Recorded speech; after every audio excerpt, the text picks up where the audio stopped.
episode. Is that better? Is that better, Dan? Sure. Hello, everybody, and welcome back to episode 39 of the pre-production meeting. I'm your co-host, Josh Urquhart. And I'm the other one, Daniel Kagola. And we are back for another week of entertainment for your listening and viewing pleasure. Dan, how are you this week, my friend? I'm great. How are you, Josh? I am also great. It has been a busy week with lots to talk about, and we've seen a few movies that we can talk about together. Yes. Finally, and we haven't seen it separately. We saw it at a similar time period, but yeah. you're keeping yourself busy, my friend. I am. Yeah? I am. What have you been doing? I've been writing a lot, actually. I've made very good progress on my script, which I'll talk about later on. Yep, It's been a good week for me in terms of creative output. Good man. I've got a little bit of work with Warner Brothers this week as well, so that's always good. Always You're good working on June 2, aren't you? Oh, I'm not supposed to say, but yeah. Oh, bloody hell. How is Timothy Chalamet? I've always wondered. Smaller in person. Fair enough. Zendaya? Taller in person. Taller in person. Yeah. Denis Villeneuve. Average height in person. Average height. Yeah. Who's the guy that plays, Austin Butler's in the new June? Yeah. Did you get a chance to talk to him as well? No, I didn't. Why? What was he doing? Being good at acting and all that. Yeah, no, fair enough, mate. Fair enough. What else are you doing? You were doing some paid work this morning? Yeah, just some videography work, nothing too crazy. How do they get in contact with you? Do you have like a... It's all word of mouth, like people that I've shot with before and stuff like that. Nice. So, is it like people that have made short films, or is it just like sometimes it's clients? corporate work. This was corporate work. Really? Yeah. Like what do you prefer? Corporate work or like set corporate work usually like pays better.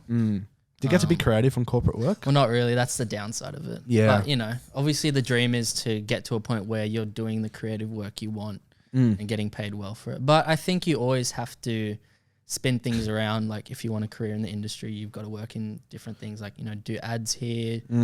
Definitely ads are the way to go. Yeah, they make the most money. That's my next step, I think. After. Yeah, it's not a bad path. Yeah. And also the other good thing about ads is that you meet a lot of the crew members that are working on the films. Yeah. So it's a good segue into it.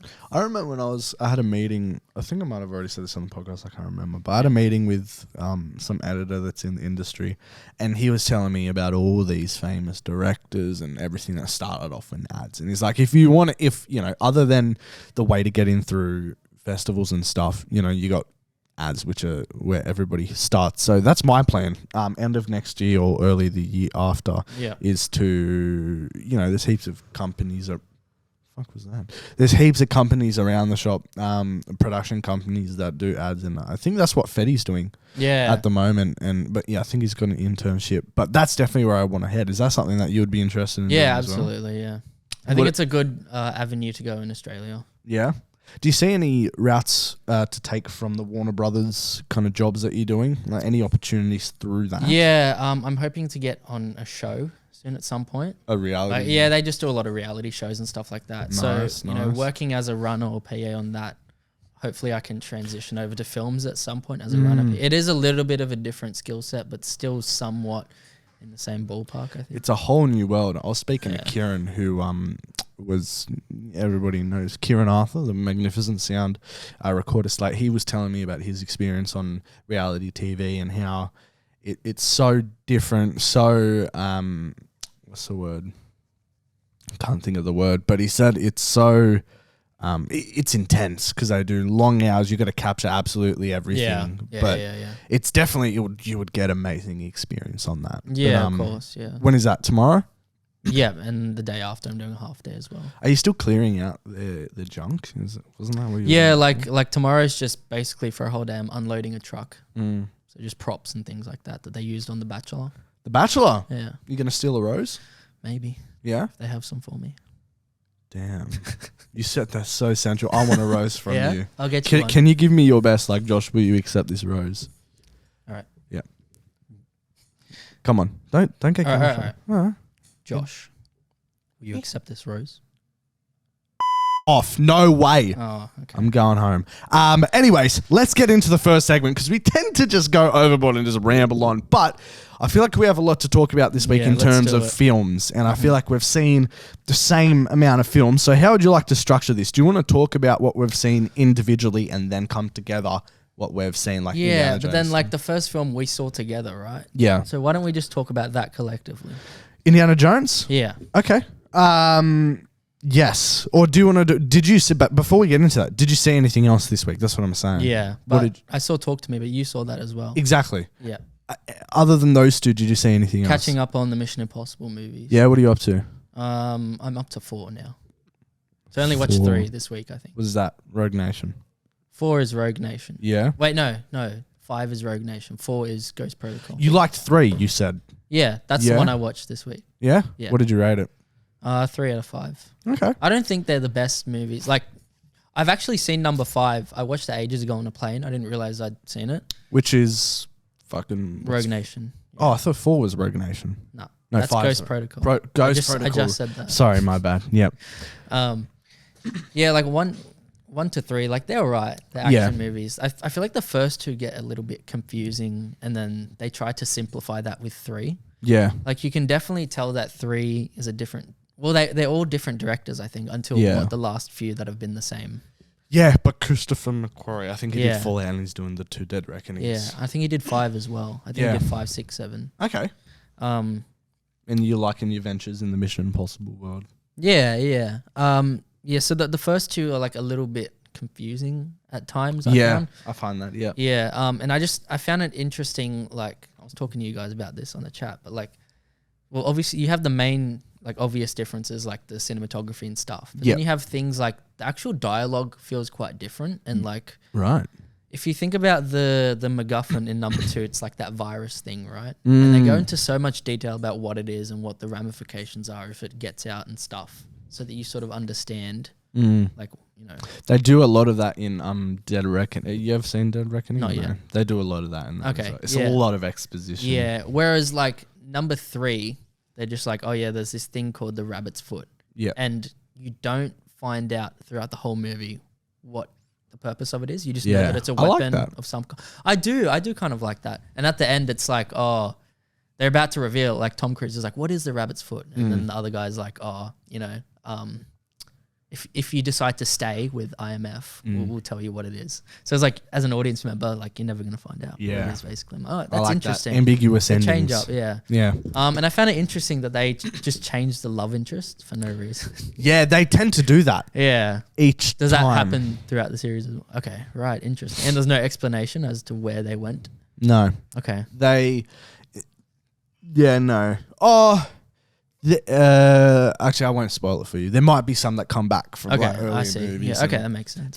There's I don't know if you've met her yet. I think you might have met her in. I don't know. There's one proper one, but there's a story behind it. Okay, which I won't spoil for it. Yeah. No, that's good. Any other comments on the Mission Impossible? Not really. They're just all good action movies, but not great. I don't think. I'm excited to watch Fallout because you haven't seen it. Good. No, not yet. Oh, dude, it's one of the best action films ever made. That's actually it's high on my list. I'm pretty sure. Number 12. Ooh, that's very high. Yeah, very high. That was. Wait, have you seen The Raid? I watched like 10 minutes of it. Austin. Yeah, I know. Austin told me about, and then like I watched 10 minutes, then had to go somewhere, and then couldn't do it again. But that's definitely on the list. That's one of the best. All those the Indonesian ones are pretty good. Incredible, yeah. But are they all by the same director? No, they're not. There's The Raid, The Night Comes for Us, which Austin loves. Yeah, I don't think so. But there's The Raid and The Raid 2. Yeah, I cool. think they might be the same director. Okay, cool. Fair enough. Anything else, my friend? Nah, not too much else to say about Mission Impossible. Fair enough. Well, let us know when you see Fallout, because I was keen to hear your thoughts about it. Well, my singular thing that I've seen this week is I watched The Notebook for the first time. Oh yeah. Yeah, and it was alright. I haven't watched that in full either. I've seen bits of it. It was good. I tell you what I don't understand, and they do this in a lot of movies. It's like, and you know, I think back and they did this in The Office as well. But I hate, and it was going very well, and Sarah knows this about me as well, is I hate in movies when a love story starts with cheating. Yeah. Like, I fucking hate crazy, stupid love. They really justify cheating in American movies, don't they? Dude, and hold on, wait. Is it called Crazy Stupid Love with Ryan Gosling? Yeah. So I love like the performances and stuff like that, but I hate they justify it. That's exactly what I was fucking saying. And they justify it like, especially like in the earlier days, it's like they romanticize it. Yeah. And even in The Office, which starts off, I mean, that is a bit different because, no, it's not a bit different. There's like, I was going to say it's a bit different because the dude is like really like bad to her and whatever. But in this one, like in The Notebook, the guy's fucking the nicest guy ever. Yeah. and she still does. And it's like that. And then all of it, she just gets away with it. You know what I mean? And they don't show the ramifications on him or their relationship. He's just like, you got to break up with her. Oh, damn. Or you don't like. Yeah. It's just a fucking. Do you think that would translate to the real world and would lead more people to cheat when they see movies like that? That's exactly what I thought. Yeah. I'm like, why fucking romanticize it? Yeah. And I think that's like, you get the whole American LA, especially LA culture is all about that stuff. And it was funny because I went to, what's it called? Queensland earlier on this year, and we met this guy from France, and we hung with him for a couple of days, and he was telling us about how in France it's like just culture to cheat, and everybody does it. Really? Just everybody does it.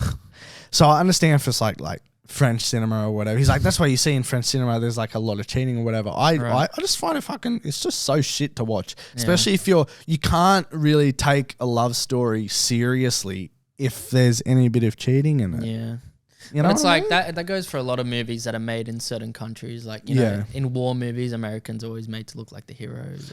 But even like, I think I talked about this when I talked about seeing Crazy Stupid Love. Maybe I didn't. But the whole movie is about that she cheats on Steve Carell's character and he spends the whole movie trying to move on, but then realizes he's no good without her, so he has to try and win her back when she's the one that cheated.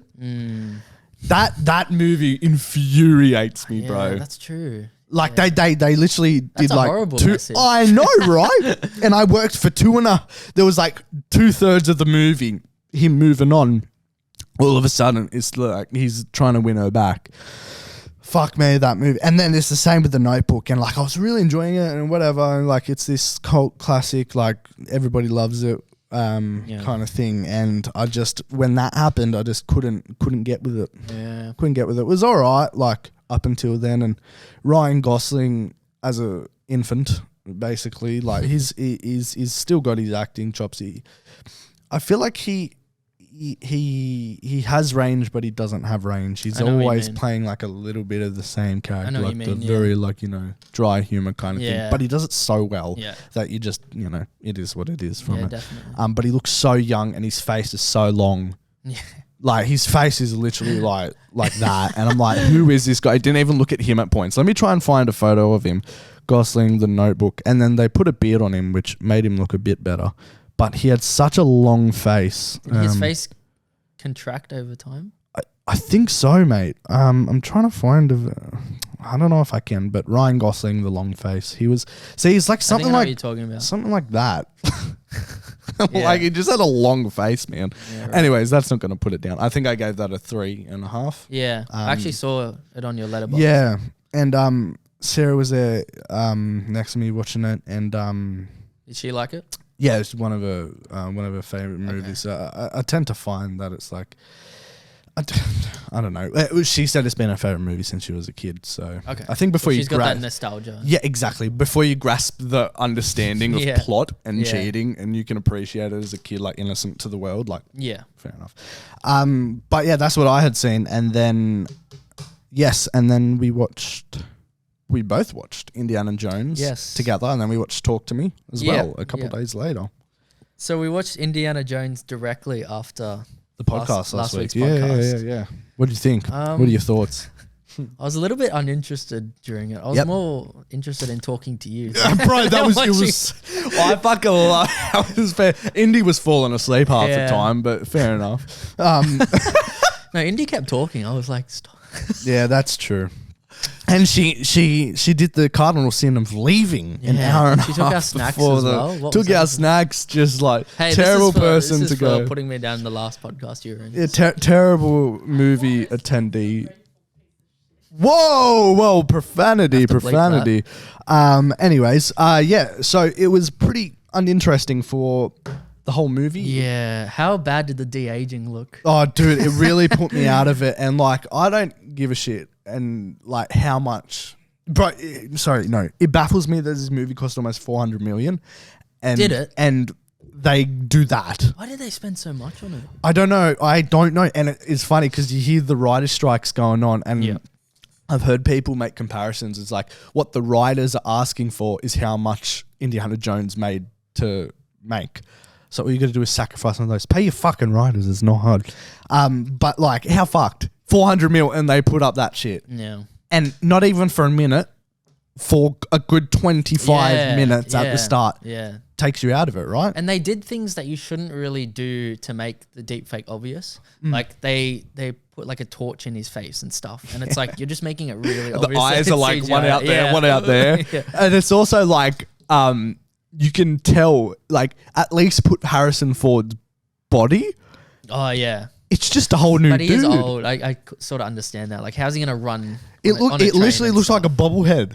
Yeah. Like his face is just on some other dude's head and he's running around. Yeah, it wasn't great. Also, jumping. How did that villain survive when he got smacked on the Oh my God. They never explained it. Mads Mikkelsen's character, it's not really a spoiler alert because he's in the trailer for the whole movie, but at the very start, the train ride, the climax of that particular segment is that he's on the top of a train and he gets clotheslined by a passing like platform and falls off the train. Bruh, not even a scratch. Yeah, that was ridiculous. I think he had a very small scratch. Mads Mikkelsen's a fantastic actor. Yeah. He didn't look as bad as Harrison Ford, but he still looked pretty bad. Yeah. But yeah, I don't know, man. What are your thoughts on the rest of the movie? It was all right once I got into it. I actually like Phoebe Waller-Bridge in it. I thought she was really good. And I like that they didn't just try and like pass the torch to her. Like she was just another character that helped the plot move along. I thought she had good chemistry with Harrison Ford. I didn't mind the explanation of Shia LaBeouf being in the military and dead. Sorry. Spoiler. Yeah, bleep that out. Spoiler. I didn't mind that explanation. But it was just a little bit uninteresting, especially in the first half or so. I was just uninterested in the action. 100%, mate. I think you hit the nail on the head when you said you need to have a good start. Yeah. And they didn't have a good start. No way. It was just straight into the action and it was just a bit of mindless action. That's I was looking for the right words to use. Yeah. Mindless action that doesn't do anything like for the didn't really do anything for the plot really instead of introduce the characters. Yeah, it didn't do anything. And they didn't nothing we hadn't seen before from Indiana Jones. That's it. There's no stakes because we know he's going to be fine. It didn't feel like an Indiana Jones. Okay, it felt like a Hollywood-ified version of Indiana Jones, which when we get to talk to me, a sequel's just been announced and I really hope they don't Hollywoodify that. Yeah, we'll see. But that's different because they set up a lot in the first movie they can expand upon in the second. That's true. But Indiana Jones, you mentioned Phoebe Waller-Bridge. I didn't really like her. Really? How come? Felt like she was trying too hard. And with an actress like Phoebe Waller-Bridge, you have to let her do her thing, like in Fleabag, where she like absolutely nails it because I feel like they gave her a lot of space to move around. There's actors like that really thrive with improvisation, whatever you say. And I feel like she's one of them. And it felt you could tell she was just sticking to the script. And sometimes that works for like Harrison Ford, like, fantastic, like perfect actor, but I feel like the type of actress she is, it just didn't work. That's fair. That's actually a good observation. Yeah. And then who else Mads Mikkelsen, he was alright. Yeah. What about the kid? Who was the kid? Short Round 2.0. I completely forgot he was in there. And all of a sudden, this 12-year-old can fly a plane. Yeah. Which, can I tell you, Mary Sue. You're supposed to like lead up to that kind of thing. Yeah. Mate, they had one, and it's a blink and you miss it moment. It's when they're at a dinner earlier on in the movie, and he's going, pew, pew, pew, with his fork and knife pretending to like fly a plane, and somebody makes a comment like, "Oh, you want to be a pilot?" He's like, "Yeah." And that's all they do to set up. So he automatically knows how to fly a plane just because he wants to be a pilot. Yeah. See, if you want it, you can achieve it. Let that be a word of advice. Oh my gosh. But yeah, it was a bit of a train wreck. I don't know. I was hoping they'd bring it home after, what was the last one? The one before that? Crystal Skull. Crystal Skull. Although, the ending, it actually got better. It did get better. As Indy left the cinema, it got better. I think that's why it got better too. Maybe it didn't. I just thought it was better because I was just enjoying sitting in that seat, you know, not having someone talk my ear off. Anyways, but no, I don't know why it got better. I think the like plot just kicked up. Yeah, they upped the ante in a way that was interesting and unexpected, I think. Still abysmal fucking CGI, but we won't spoil what exactly happens, but like with the thing that they're doing, I mean, you can't not CGI. I just thought it was appropriate for the franchise to end in that way. Like it was an epic sort of third act, I think. It was. Like it was appropriate. And I liked the very end as well. When the characters come together. Yeah. Fantastic. And like you said, they didn't just pass the torch to Phoebe Waller-Bridge, which I feel like would have been a cop-out and a money grab. They ended it with Harrison as Indiana Jones. And that was it. I feel like I hope they don't make another one now because I hope they don't. That was a good conclusion, I think. But then again, we didn't think we were going to get another Harry Potter. Well, at least not the exact same story as the movies. But hey, we're getting a TV show soon, so there you go. We'll see how that turns out. There was something else I wanted to say. What did you rate Indiana Jones? I gave it a 3 out of 5. Okay. But yeah, I don't know. I think I gave it either 2.5 or 3. I remember what I was going to say. I was a bit disappointed because James Mangold usually hits it out of the park. Yeah, me too. Like Logan, and it just felt very it felt very studio. Yeah, and that's why I said to you, like, do you reckon the studio interference? 100%. I think so. I reckon there was so many script changes. Just make it like, don't take any risks. I think so too. And it's just fucking shit. Yeah. But the next thing James Mangold signed on to do is Swamp Thing. Do you know the character Swamp Thing in DC? He's doing a standalone Swamp Thing in James Gunn's universe, I'm pretty sure. And you got James Gunn at the helm of that, so he's going to give, directors first instead of studios. Can I touch upon something quickly? Go for it. Did you hear about Gal Gadot staying on as Wonder Woman? Yeah, I don't think it's true. Oh, really? Because I think James Gunn or somebody come out and said, well, no, we didn't have that conversation. And I was listening to a podcast that was talking about it, and they think that she misunderstood and is just trying to put stuff out into the universe to get her back as Gal Gadot, as Wonder Woman. But there was apparently, and I've heard this from when Dwayne left Black Adam and when Henry Cavill left Superman, that on the exit interview with James Gunn told them, hey, we want you back for later on if we do like a multiverse crossover.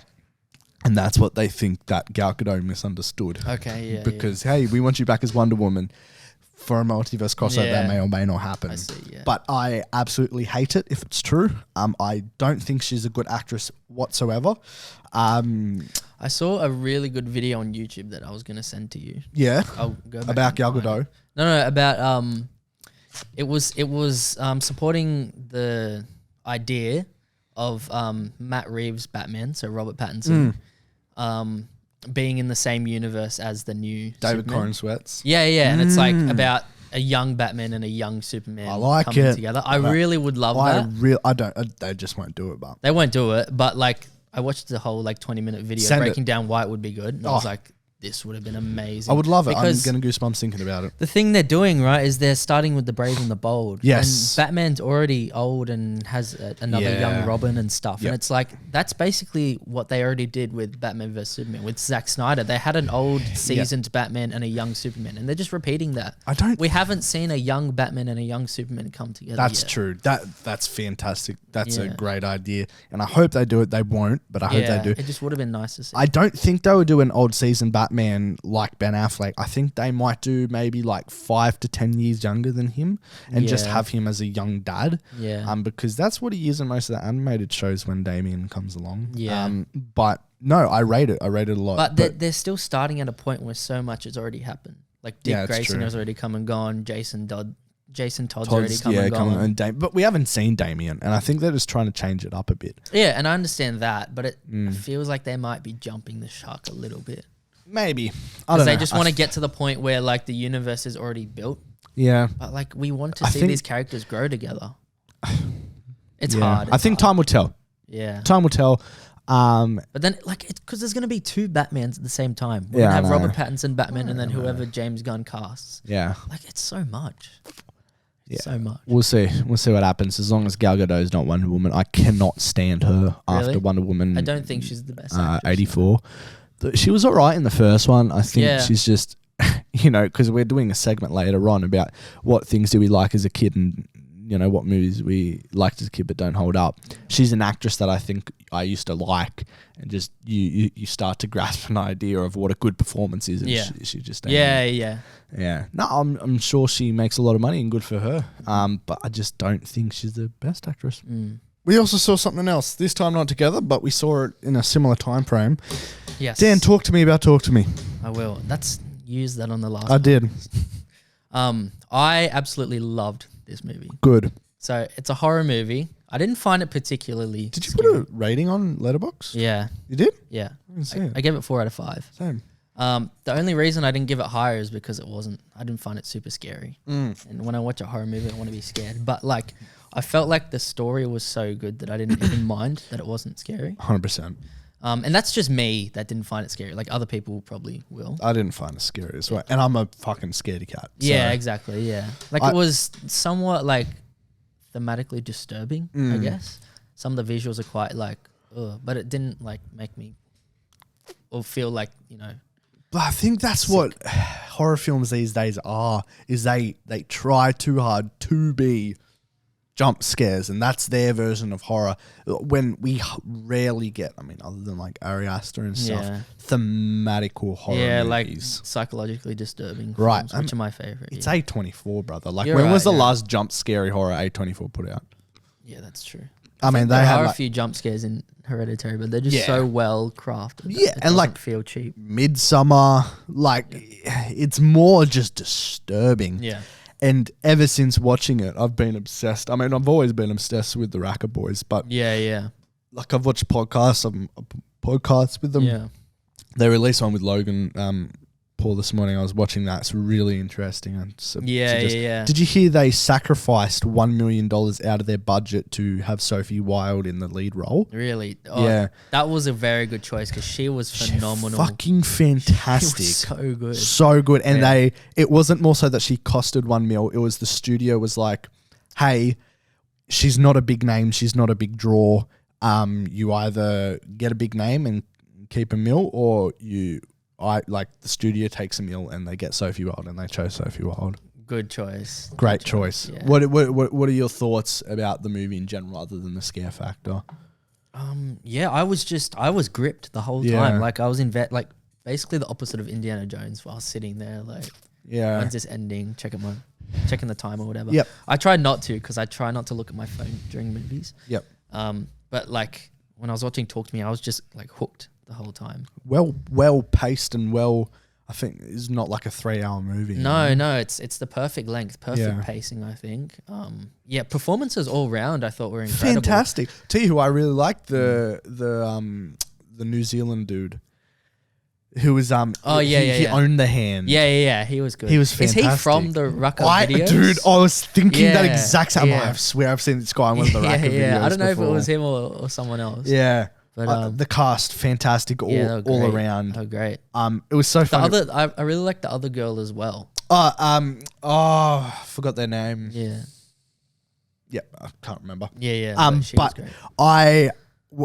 I saw it in Hoyts, right? Yeah. I don't usually go Hoyts, but I bought the ticket and I was with my mate and we went in, and the cinema number was a bit weird. It was like Cinema 12 screening room. What the fuck is this?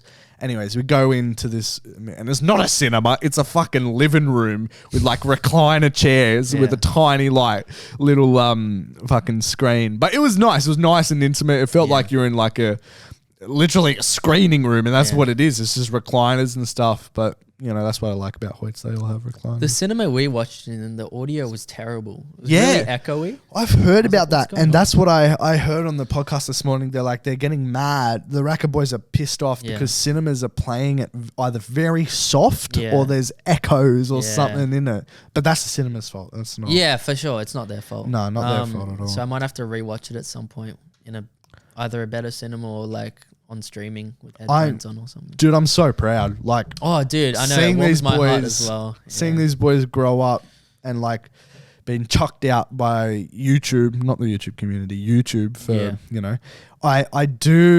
I do wish we saw a bit more traditional Racka stuff, but Yeah. it wasn't the time and place, and Yeah. they're going to be doing that next with Street Fighter. Yeah.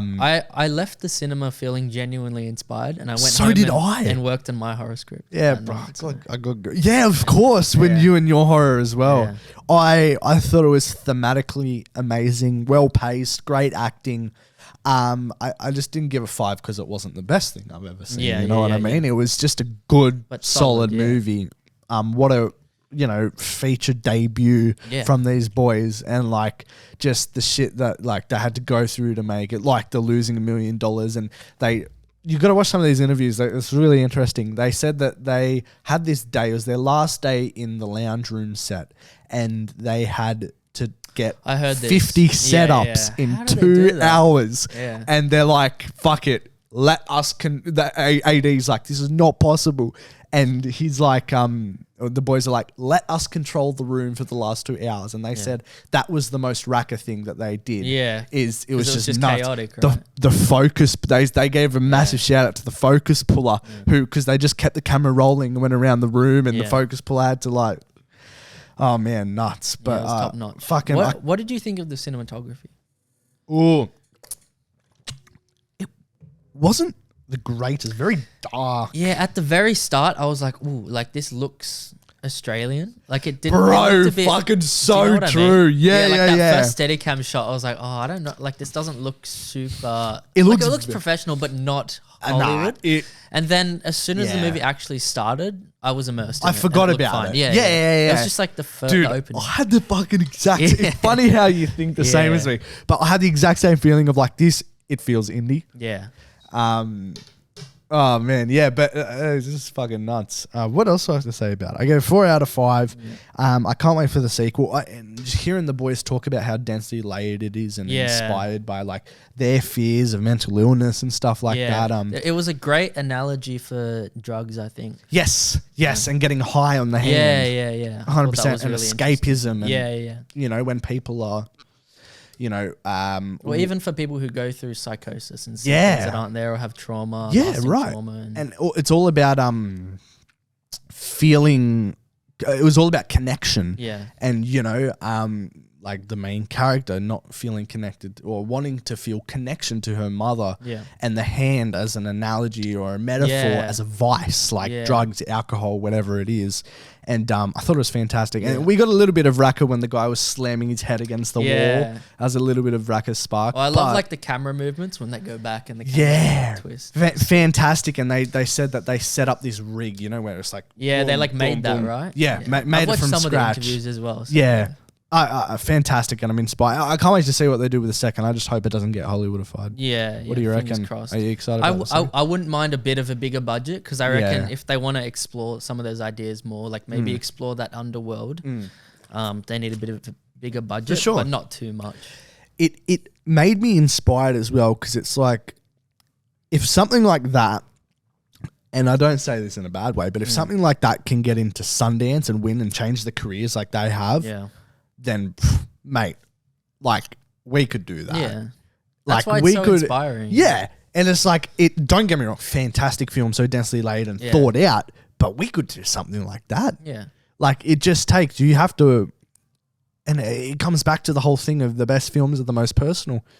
And, from that, you tell the most personal stories, and that shines through, man. And it's different from anything you're saying, bro, we haven't seen something like Talk to Me before. Yeah. And they said that they had an opportunity to go with a big Hollywood studio, but they started giving edit notes and it became too Hollywood, and they lost Yeah. They were like, we're scared of losing control, so they decided to do it Indian, film it in Adelaide or whatever. Yeah. Inspiring, man. But the other thing is, like you said, it's something we haven't seen before, but it's also not like this insane concept that like no one's ever dreamed. Exactly. It's just like a possession film. And it's exactly, like, yeah. you know, you don't have to reinvent the wheel to make a good movie. Exactly. You just got to add a little bit of your fresh own take on it. Sometimes simplicity is better, and I think that really stands, tall for this. Yeah. It's simple, you know, it's great. Yeah. Fantastic. All right. Well, I think that's a perfect segue. You said it inspired you. Yeah. To write some of your stuff. Yes. Let's go into the progress and tell me about what you've been doing with your short or feature. Yeah. So in this past week, I managed to write about 20 pages. Fuck, Dan. Yeah. That's so nuts. I'm at about 48 pages now. Nice. I'm actually at the point where, so I've never finished a feature film script before. I've attempted, this is my third proper attempt. And this is, I think, the furthest I've gotten before. So like, for other people, it might not be a big achievement, but for me, it's a big achievement. I mean, I haven't surpassed that yet. But it's fucking fantastic. It's good because I'm at that. Like the last one I tried to write, I was at page 48 and I was like, I don't know where to go from here. Like I feel stuck. But now I'm at page 48 and I'm like, I know where to go. I know where I can take I'm this. fucking so keen to read it, bro. Yeah, and then like the thing is, I have that story and I'm gonna finish it the way I'm picturing right now. Yeah. But I also thought of an alternative plot that could work just as well. So I could either fuse them together or upon rewrite, just follow that second method, which I think would work just as well. Is it easier or harder than you thought it was going to be to write the feature? Because some people, like myself, I have a fear of writing. I've never written a feature before. Is it easier than that I'm playing out it to be in my head? I think I was listening to the last podcast we did when I was editing it, and what you said about me is that I find it when I'm writing. Yes. Like I find the story as I'm writing it, and I think that's absolutely true. Like I need to be writing the story to actually figure out how everybody the plot works goes. different. For sure. That's for just sure. my process. And like it's not the quickest process because it would probably be a lot quicker to plan it out so you don't have to go back. Because you've planned it. Yeah. But for me, I just can't think that way. I get stuck. When I'm just looking at like dot points for what's supposed to happen in the script. I feel that, I need to man. see the characters like talking and how they interact, and then I'm like, oh, this character should move here and do that, and then interact like that. Good. So that's sort of what I've been finding as I'm writing it, and that makes it more fun as well. It's more spontaneous and just more enjoyable, and I don't feel stuck. I feel like I'm making progress. So have you found yourself going back and changing things though? No, I'm like spitting it all out. Yeah, I'm dedicated to just keep it moving. Good. And I think that's helping me. I think that's what I really needed to do. Trying to find the applause. Okay, never mind. They're Sorry, laughing go on. I think what I needed to just do was spit it all out onto paper, and I think that's the way that I've made progress. And I'm really happy that I'm churning along. Fuck yeah! So my goal now is to have a first draft by the end of the month. Damn. Yeah. Can I be one of the first people to read it? Well, I don't. The thing is, like, I'll read through it once I'm finished this first draft, but I don't like. You're gonna read it, and it won't be an indication of what the final film will be. But I know that we're all filmmakers. It's still like the character arcs are gonna be very messy. Like it's just gonna be a very messy first draft, as all first drafts should be. I know, but particularly so. Okay, like cool. Someone like you who really outlines it, bit by bit before you start writing it. Your first draft is gonna be like pretty much there. Or like a good amount of the way there. Whereas my first draft is more messy, but I need it to exist before I can refine it and think like, what is this film actually about? That makes me so happy for you, Dan. Seriously, I'm proud of you, bro. You're getting shit done and you're getting it on a plate, and I think you're still gonna make the proof of concept from the big feature. One thing I'm kind of realizing now as I'm writing it is this film might actually have a higher budget or require a higher budget than I originally anticipated. How so?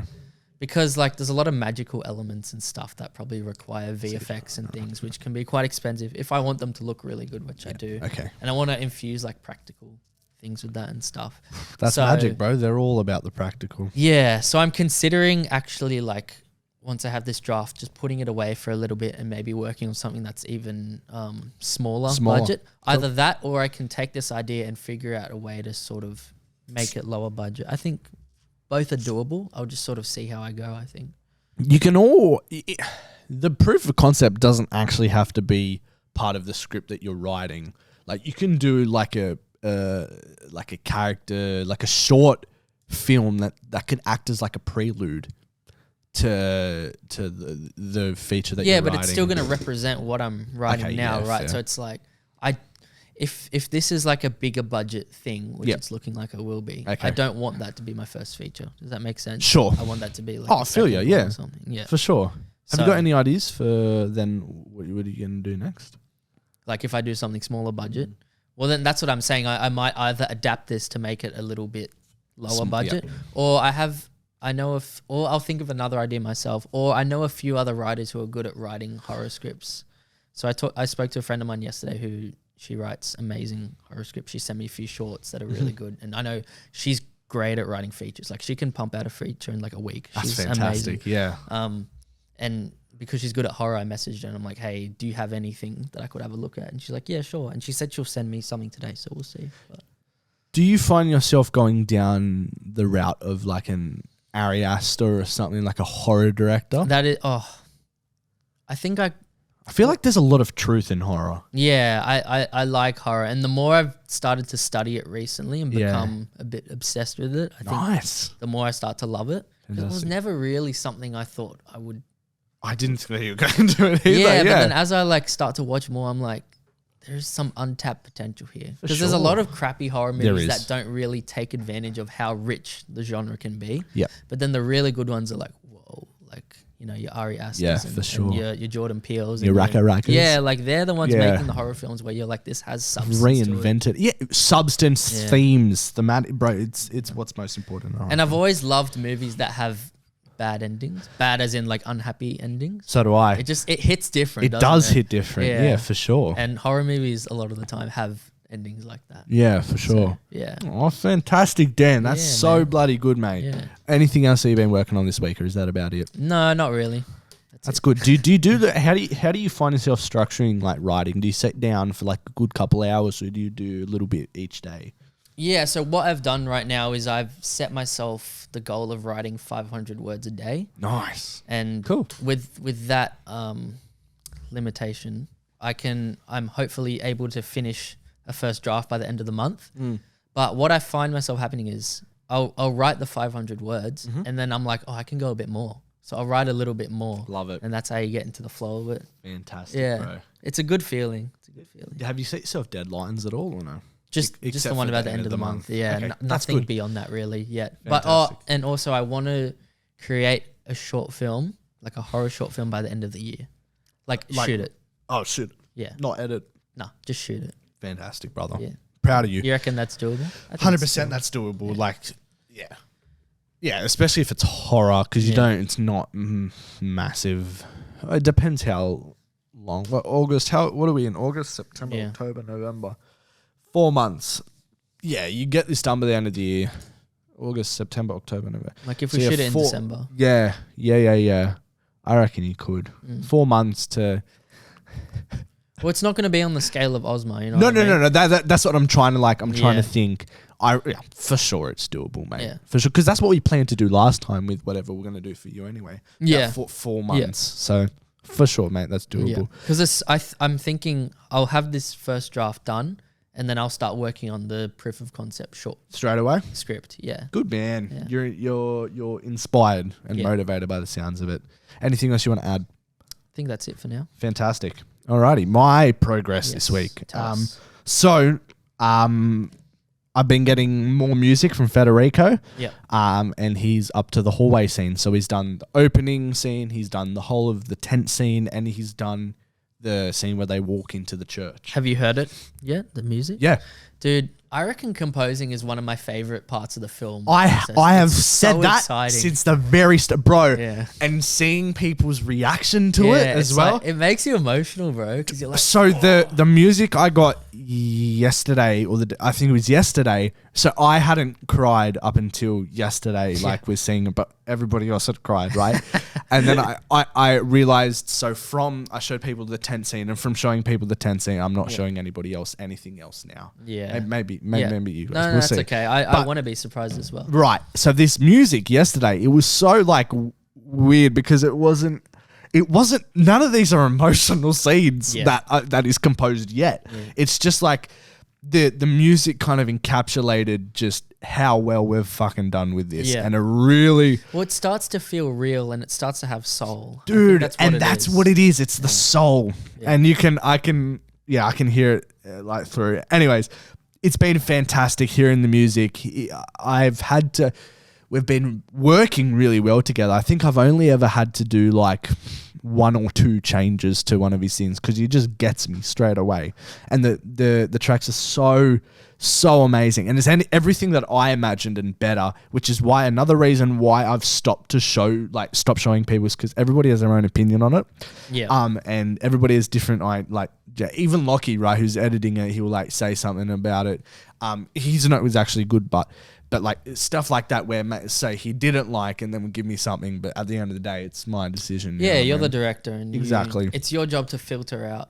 Especially, yeah, exactly. And especially when it comes to music, which is I take super fucking seriously and is my favorite part of this whole thing because it communicates things beyond words. Yeah. And it truly does what I've received so far. So I'm really fucking happy with that at the moment. I think I said I finished the VFX last week, but that I've slotted those into the timeline on which I'm also sound designing. I've sound designed the whole of the tent scene, finished that last night. That took me a couple of days to do. Wow. I bought... how did you make sound effects or you sourced them? So I bought... have you heard of Artlist? Yeah. Yes. So I bought the sound effects library on Artlist, which was like $220 for the whole year. I have a really extensive sound effect library. Really? I've shared it with you. Oh, mate. Well, there you go. Well, Artlist has been fantastic as well. And Kieran's like captured I don't know, like for the tent scene, fuck me, it's so like pedantic doing the footsteps. Yeah. Like, especially in the sand. But luckily he recorded like a separate track of somebody walking, like Foley.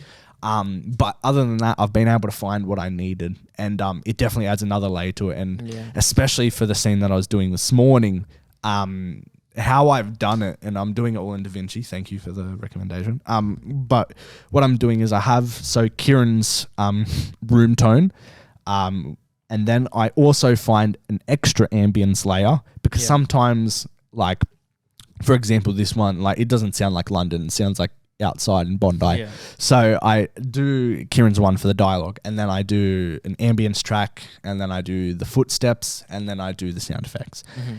I'm loving it. It's so good much when you fun. layer sound. Hey, it sounds dude, so it satisfying. is so much fun. Yeah, and great. even this morning, seeing like a 30-second scene when they walk into the church or whatever, and seeing how much sound design does affect it and adds another layer to it. Like I'm like playing around with like transitioning between scenes, and a lot of it as well.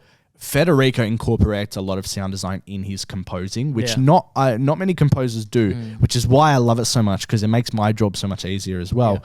But like for example, he's got like these dun dun dun that crescendos all the way in like climaxes at the end of the tent scene, and I've turned that dun dun dun, which was like a bass sound, into a heartbeat. So that like fades into a heartbeat, and we have a silencer that like slowly fades out, and I'm just loving. Like it's everything that I've like thought, and I'm able to do it, which I think is why I'm happy. Number one, Kieran's taken the time to do what he needs to do with his own personal life. But I know exactly what I want, and I'm doing it, and I fucking love it, and it's keeping my mind busy. Yeah, because that's amazing, man. Lockie's a busy man, so he's not getting to everything straight away. So it's a lot of waiting. So what I'm having to do, well, not what I'm having to do, but what I'm doing now is, whilst I'm waiting for him, I'm doing the sound design. And we're ready to color grade. I think Lockie's just going to add in the VFX shots. Damn, you're jumping ahead so quick. Yeah, well, we're proficient. Yeah, and, that's amazing, dude. But yeah, so that's it. The sound, the music is amazing. Once it's color graded, then I can start to share stills, which I'm really excited about. Because color grading is like almost the last step, isn't it? Yeah, it is. And then mixing. Oh, and I think I said on the podcast last week, I've been talking to Adrian, our sound lecturer, and he's super keen. So to sound mix, so he's going to mix it all. I'm a bit kind of confused at the moment with how exactly because I've like done all this shit. Do I mess with the volume of the sound effects, or do I leave that for the mixer? Like I don't really know how the handover process is going to go. That's what I'm like. That's my lack of knowledge in the sound design department. Yeah. But I'm assuming he messes with it and stuff like that.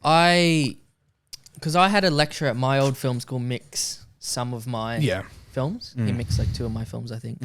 And it worked out best when I did most of the work myself, like up to a certain And that's point. what I think I'm going to do. And then they just come in and like master it. Yeah. Just do little tweaks and Yeah. stuff. That's what I think I'm the going to best do. way I'm to going to do like it. set all the footsteps to the same volume at the very end. Yeah.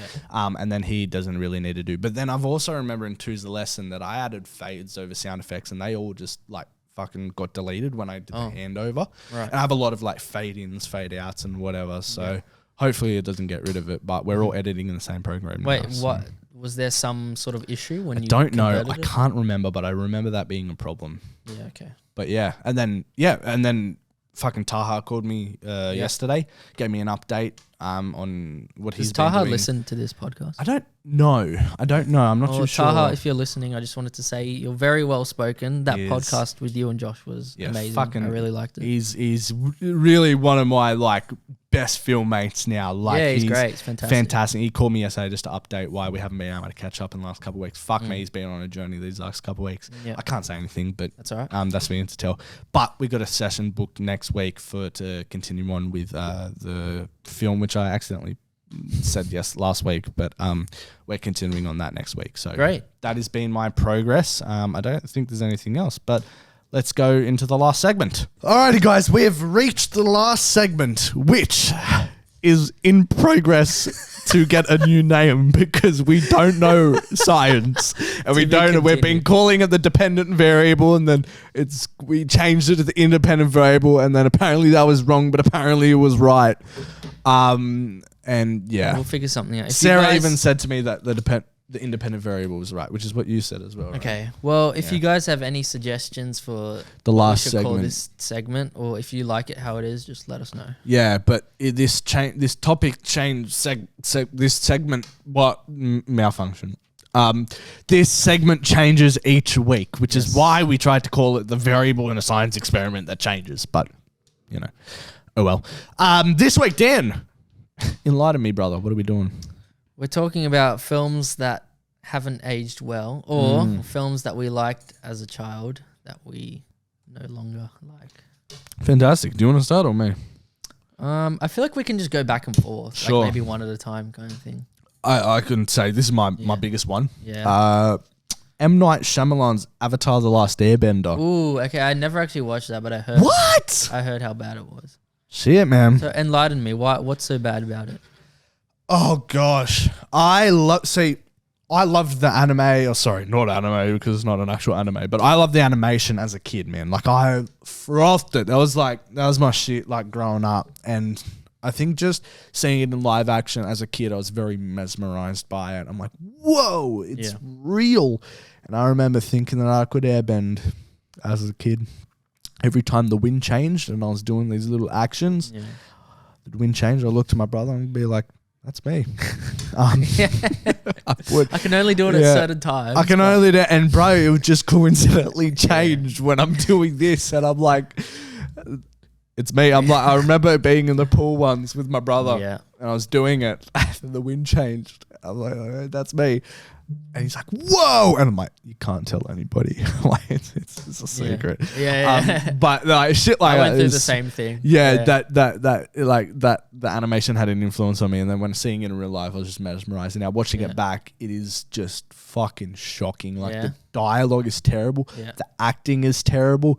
The VFX hold up. I've seen some of the VFX that look cool, like that part with the big water ball. Yeah, exactly. Cool. It looks cool and it does well. It's just, the acting is just, and they call him like Ung Oh, they get it wrong. instead of Ang.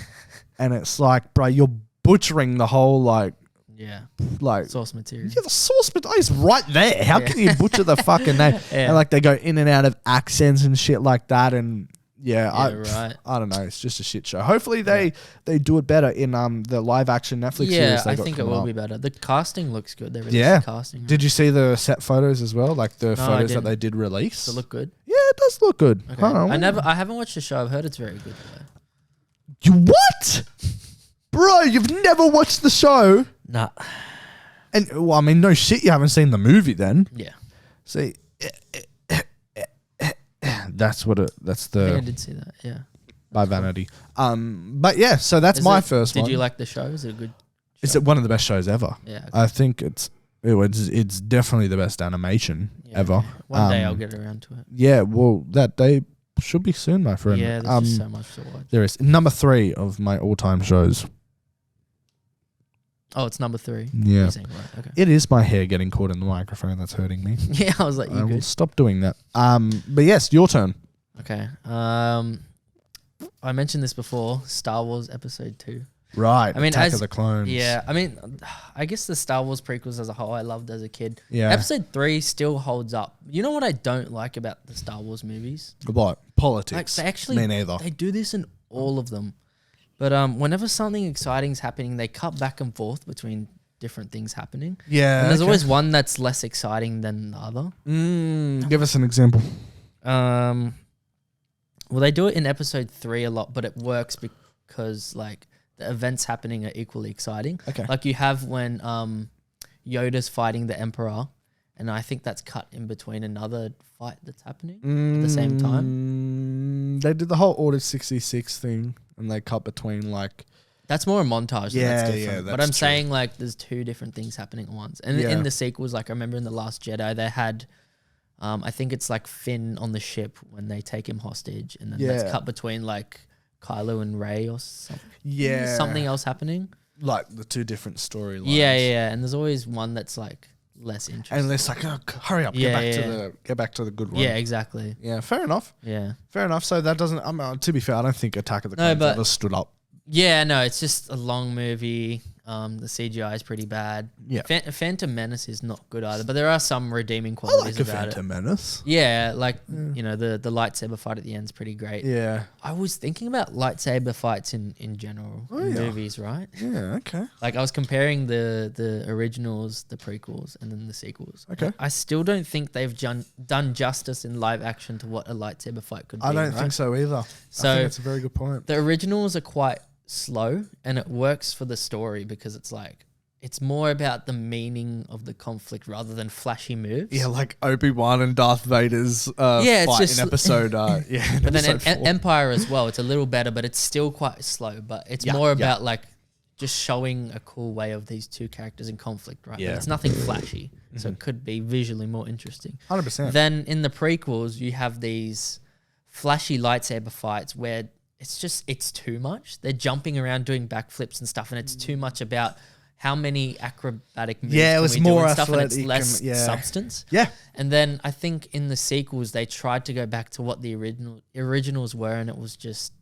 So you reckon a didn't good really balance land for me. between acrobatics and... Yeah, you want to show that the Jedi are skilled, Yeah. but you still want that story substance. Cool. And I think there's a cutscene from, I don't know if you've seen it, from the Old Republic. They released like a couple trailers with like cinematic trailers. Yes. And there's a few that they've done like these lightsaber fights that really, that do that. Like they show the Jedi and the Sith fighting. Nice. You see like how good they are, but it has that depth, like that Yeah. story I depth. will have like to you read feel what like- is one of them. I'll send it to you. Ones, I'll send it to you. Is Oh, the- no, it's a few years old No, now. a few years. Oh, okay. Yeah. Oh, my bad. But yeah, like that just, I feel like it disappoints me because whenever I see something new, like Ahsoka's coming out soon, and I'm like, Fuck, I can't wait next week. okay, bro. it looks good, but I'm like, they're not going to do the lightsaber fights the way I want to see Have them. you seen Rebels, but No. have Were you they seen the good in Clone that? Wars?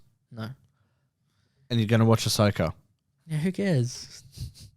Oh god, Lockie's gonna rip you apart when he reads it. Lucky, tell me a new one. Oh my gosh, I watched all the Ahsoka. I did like a whole binge not too long ago, like all the Ahsoka essential episodes from the Clone Wars, and then I watched all the Rebels. But it's basically a Rebels season 4. You're not gonna understand.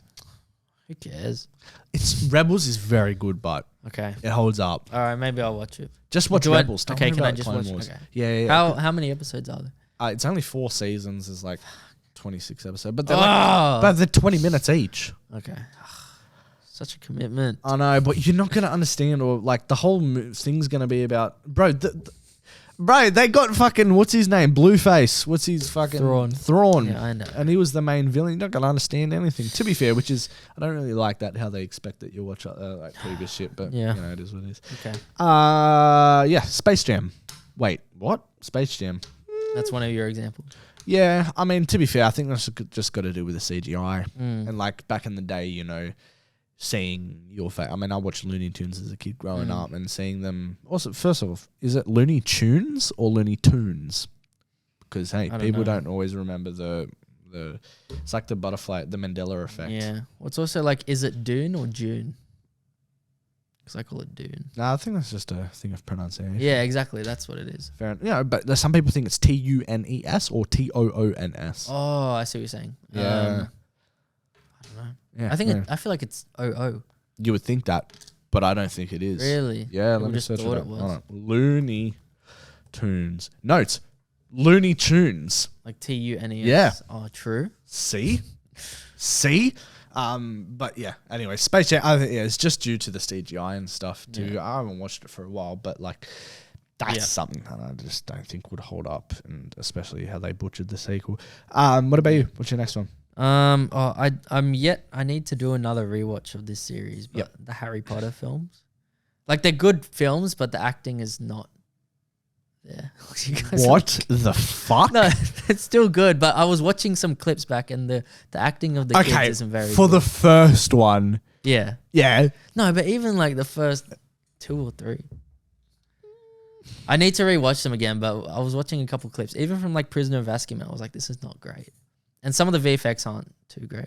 Yeah, I mean, I'm just saying. I'm not saying they're bad movies. I'm saying they don't hold up in certain aspects. To be fair, most CGI heavy shit from back in the day, it doesn't hold up. Yeah, but you don't notice bad acting when you're a kid either. Yeah. Because I'd heard people, and there's other things as well, like the chemistry between Harry and Ginny is just not good. Nothing. Well, they didn't really have a lot of. You don't notice that stuff when you're a kid though. Yeah, no, fuck it. You make fair points, brother. Yeah.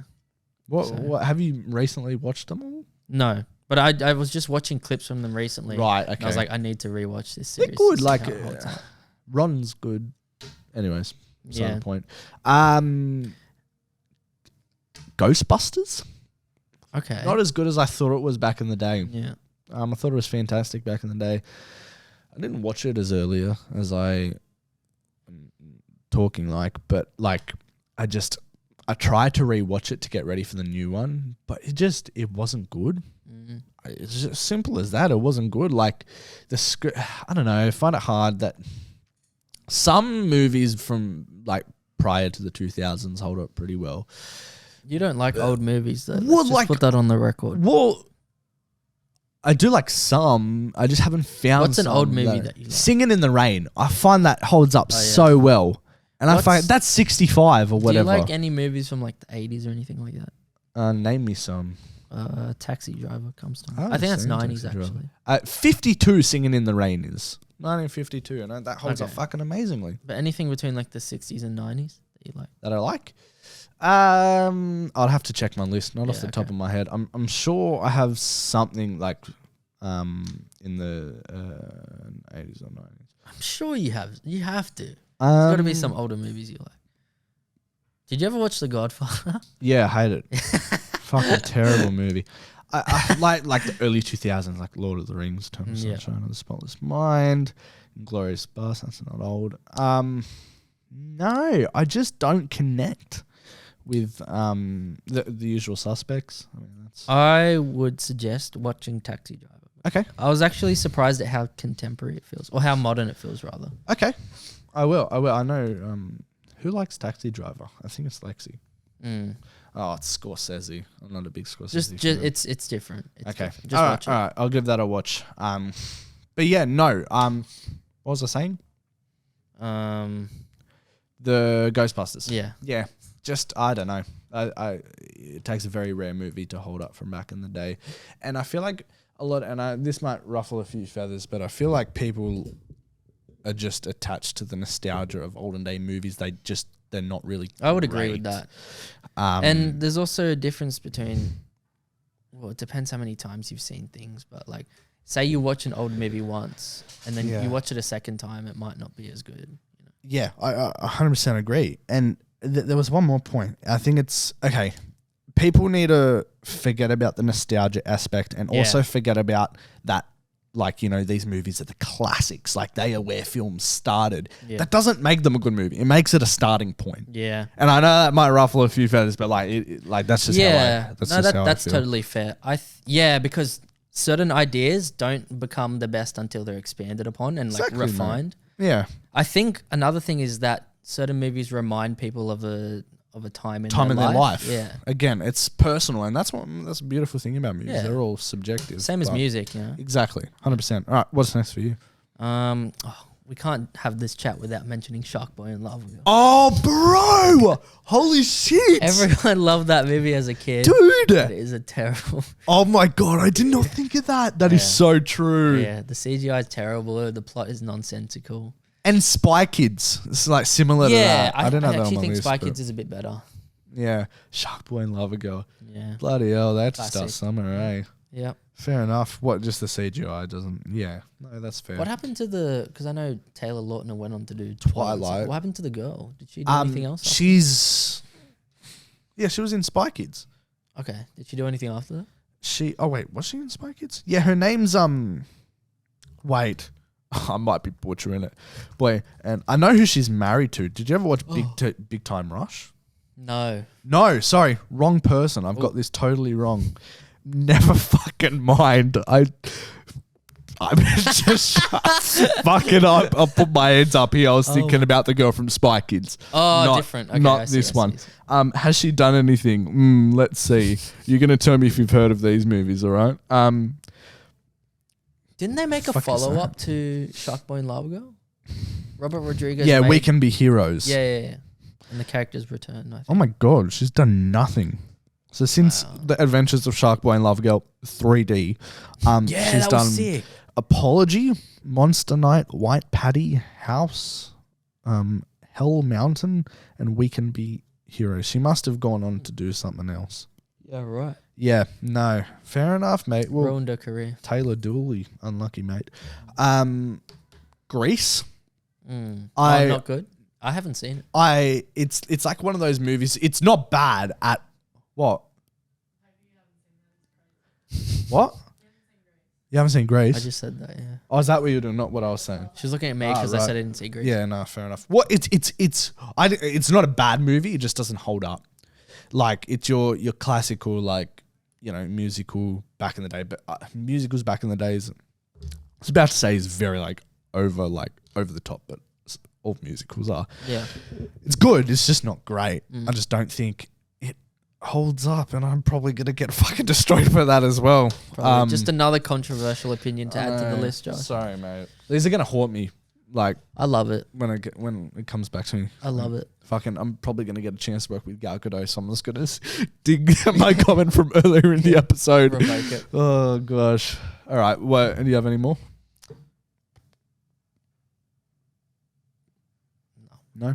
I tried to watch Keaton's Batman not too long ago. Couldn't get through it. No. Just it's so like, I don't know, slapstick humor, and the fighting feels like a cartoon. Yeah. Yeah. And I feel like those... That's the thing, like, shit movies are happens. made in a time period, and it's sure it was suitable good. in that time period, Yeah. and then 20 years later you look and you're like, oh. Yeah, exactly. I felt that when watching Mission Impossible 3. I was like, this feels 3 very... or 2? 3. 3, yeah. I was like, this feels very 2005. Yes. Very Michael Bay-esque. with Yeah, A lot of Dutch angles. All the crushed blacks, the orange Yeah. and teal color, like all that. Yeah, the orange and teal. I Yeah. remember when that was the shit. Yeah. And like the fighting, Austin mentioned it in Mission Impossible, was it 2 when they were in Australia? Oh, the slow motion. Yeah, That was Don't whack. even give me that. But yeah, I think we've basically gone through everything, Dan. Yep. Anything else to add, my friend? I'm good. What about you, Josh? You got anything else to contribute to this podcast? I don't think so. No, I think I might share some music soon to the Osmar group, so they can get a little idea of what's going on. That'd be nice. Yeah, but I might show you something after this. We'll see. Okay. Oh, you know what? I will show you something. Okay. After this. But anyways, what are we going to do, Dan? We're going to tie a little bow in this episode. Nice. And we're going to end this right here. You can find us at the pre-production meeting on YouTube, Spotify, wherever you find your podcast, and pre-prod pod on Insta and TikTok. Please rate us 5 out of 5 stars because it helps with the algorithm, gets our name out there. and all that jazz. But Dan, we'll see you next week, my friend. Thank you, Joshua. Good talking Thank you to guys you. for listening. Thank you for listening, and we'll see you next week. Peace. Bye.